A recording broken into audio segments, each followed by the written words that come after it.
Hello YouTube family, my name is Black Moses.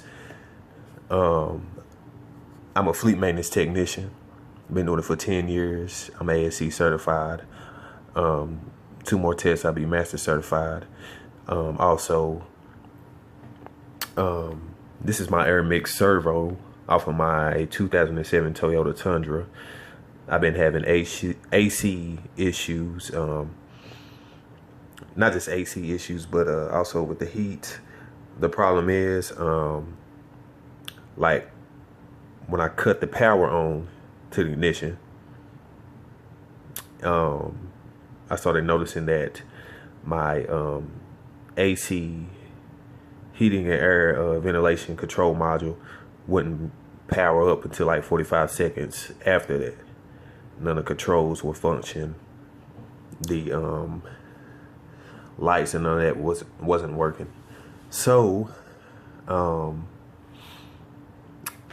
I had in mind that it was the control panel itself, which it could be, but I was doing research, looking all over the internet to other people having this problem with their Toyota Tundras, and so I've been reading up on it, and most of the time they were saying that it was the air mix servo, which is right here.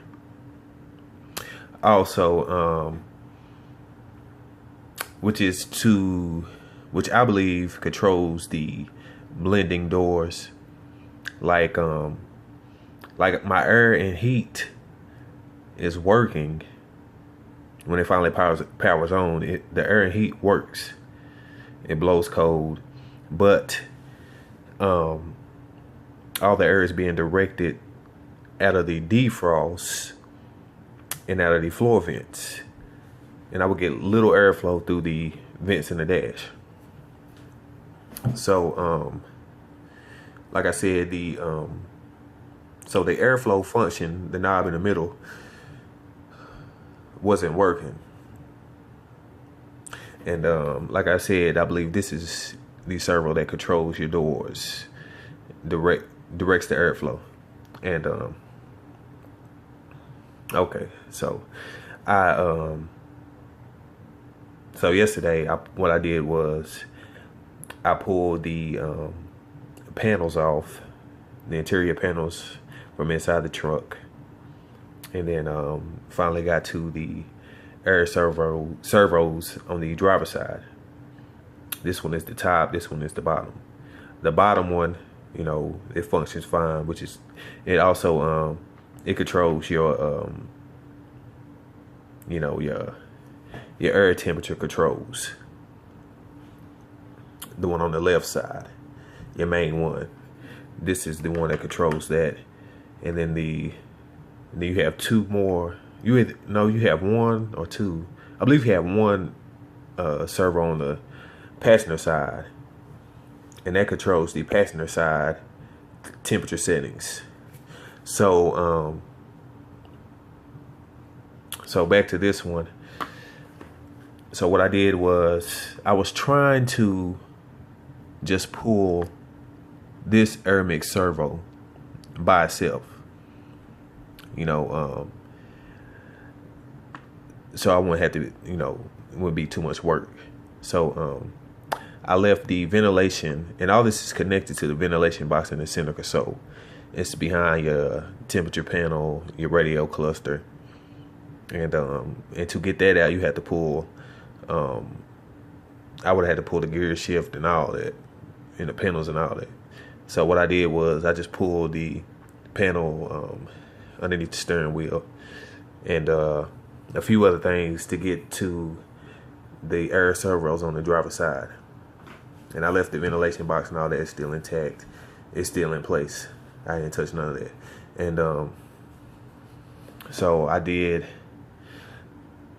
So like I said, I was trying to pull just this air mix servo off, and there's two screws, like the one on the bottom here. There's two screws, these two right here, that's holding this in place. So I pulled the two screws out, and I still noticed that I wasn't able to pull it out. The reason why, because they're it's a gear. Hope don't just fall out. There's a gear on the back side. You have gears on the back side, and this is the one I was trying to pull. But you have gears attached to the back side, which won't allow you to pull the servo off itself. I believe you can, once you get this whole assembly off, by pushing in this little clip right here, and it should pop out. But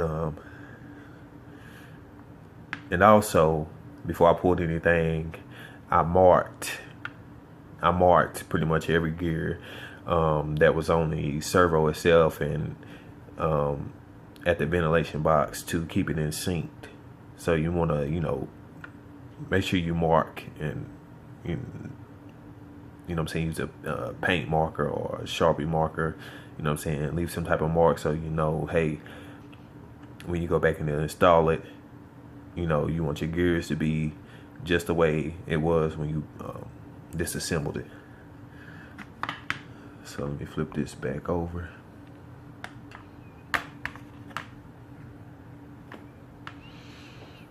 And like I said, all of this, also I was trying to pull this air mix servo, and like I said, there's gears attached to the back, and I wasn't able to pull it. And so what I ended up doing was I pulled the whole, I figured out this was a whole assembly that's on the driver's side. So I pulled, let's see, we got 1, 2, 3, 4. You have 4 screws holding this whole assembly together. And also you have to unhook, your arms. Let's see, one. Yeah, you got 2 arms that's connected to the back side that connects to the levers that's on the ventilation box. You have to pull those 2, which isn't hard. But the hardest part that I ran into was the screw on the right side. There's like a reinforcement bar right directly in front of, the screw itself. So you can't get a screwdriver in there or nothing. So what I had to do was pretty much, I drilled a hole in the reinforcement bar, wide enough to get my screwdriver through, which wasn't hard at all. I drilled a hole, big enough. It was like dead center pretty much, and I was able to remove the screw. And then once I did that, the whole assembly, came out with no problem. So then finally, I popped the top off to inspect the air mix servo, and none of the gears, and I found no problems at all. None of the gears were damaged. Everything seems to be working fine. My worm gear, it seems to be functioning fine. There's no gears stripped or teeth missing. Nothing was damaged. I also tested my motor. I took 2 jumper wires and hooked them up to a 12-volt battery, and the motor seems to be running fine, nice and smooth. No problems at all there. So like I said, I didn't find no problems at all with my driver's side air mix servo, as far as the top one. There's no problems at all. The bottom one was functioning fine. Also, what else? So the next step is I'm gonna order a control panel, heating and air control panel off eBay, and that's gonna be the next step. And I wanted to make a video of this issue right here, because there's like 1 or 2 videos that's on YouTube pertaining to this issue right here, and I just didn't, so I figured I was gonna do it myself. I'm gonna be the man to make these videos of removing and installing the air mix servo, which can be done, and I'm gonna fix the problem myself, because if you take it to the dealership, it's gonna be very costly, and I'm not willing to pay hundreds and hundreds of dollars to fix this problem when I can do it myself. So I'm gonna do it myself, and also I'm gonna document and record the installation process, the removal process, you know, because I know there's tons of people out there with the same problem, and they're pretty much, you know, left out there hung to dry. But I'm, you know, tackling this issue myself, and like I said, there's nothing wrong with the assembly. I didn't find no problems. So my next step is going to be to order a control panel off of eBay, which I'm gonna do, and then I'll be making another video pertaining to this issue of the control panel, and also installation of the air mix servos, and that'll be the next step. Once again, this is Black Moses. I'm a fleet maintenance technician, ASC certified. And until next time, take care. God bless. Peace out, YouTube family.